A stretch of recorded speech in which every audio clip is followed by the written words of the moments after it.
Assalamualaikum warahmatullahi wabarakatuh.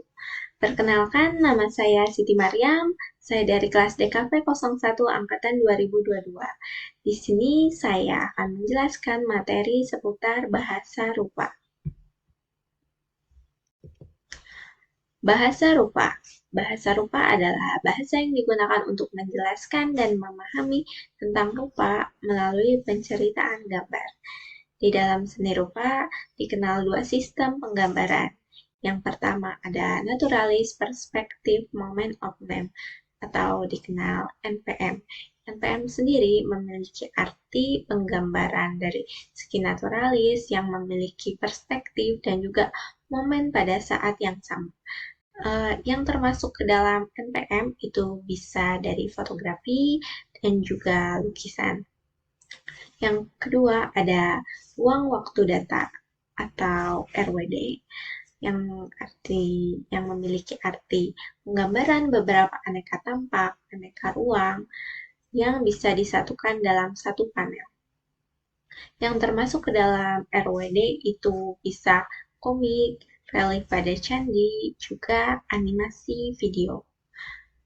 Nah, kali ini saya akan menjelaskan dan memberikan contoh untuk RWD, ruang waktu datar.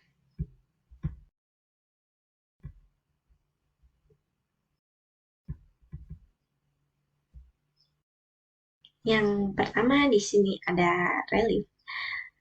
Relief yang saya cantumkan kali ini ada relief pada Candi Prambanan yang mengisahkan kisah Ramayana pada sekeliling dinding candi. Relief yang terukir di sini ada mengisahkan kisah Wisnu yang turun ke bumi dan guna mengatasi kekacauan yang dibuat oleh Rahwana. Kenapa relief sendiri bisa dikatakan RWD? Kembali lagi ke arti RWD, yaitu menggabungkan beberapa aneka tampak, aneka ruang pada satu panel. Relief memiliki kriteria tersebut, menggabungkan aneka tampak. Misalnya dari contoh pada gambar di samping. Tampak tampak yang seperti ini kemudian berubah dan terus berlanjut. Itulah kenapa relief bisa dikatakan RWD, karena memiliki tampak yang berubah-ubah juga terus berlanjut kontinuitas.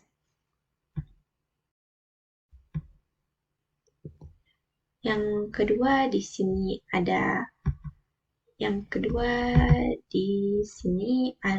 komik atau webtoon.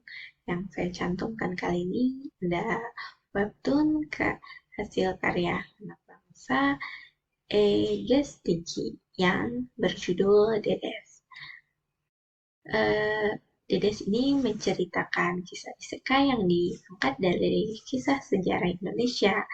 Seorang mahasiswi tiba-tiba terbangun di tubuh Ken Dedes yang menjalani kehidupan sebagai Ken Dedes. Itu adalah sinopsis singkat dari webtoon Ken Dedes ini.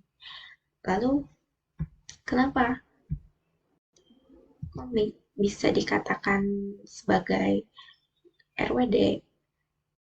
Karena komik memiliki kriteria RWD. Yang pertama ada aneka tampak yang bisa disatukan dalam satu panel. Itulah mengapa komik bisa dikatakan sebagai RWD. Contohnya itu dari penggambaran komik yang semula memiliki tampilan seperti ini berubah-ubah dan berkelanjutan, menceritakan suatu kisah. Begitu pula pada relief. Relief menceritakan kisah Ramayana, dan ini di komik kali ini menceritakan kisah Ken Dedes yang terus berlanjut, memiliki aneka tampak yang berubah-ubah dari yang awal sampai yang akhir. Itulah kenapa komik juga relief bisa dikatakan RWD. Yang termasuk RWD itu aneka tampak yang bisa berubah-ubah dan terus berlanjut memiliki cerita. Apalagi yang bisa dikatakan RWD itu ada seperti animasi, videografi yang terdapat kisah di dalamnya dan terus berlanjut memiliki cerita. Lalu, eh, penjelasan singkat tambahan dari saya mengenai NPM. Lalu bagaimana dengan NPM dan apa yang termasuk ke dalam NPM dan contohnya? Yang termasuk ke dalam NPM bisa seperti fotografi, misalnya kita foto candi dari perspektif bawah candi itu pada saat momen itu juga itu bisa dikatakan sebagai NPM. Lalu lukisan, lukisan itu termasuk dalam NPM. Kenapa? Karena yang pertama itu ada naturalis, yang kedua ada perspektif. Lukisan diambil dari perspektif eh, dari mananya, yang ketiganya momennya. Itulah kenapa lukisan bisa termasuk NPM. Itulah penjelasan singkatnya. Eh, Terima kasih, mohon maaf. Itu saja yang bisa saya sampaikan. Kurang lebihnya mohon maaf. Wassalamualaikum warahmatullahi wabarakatuh.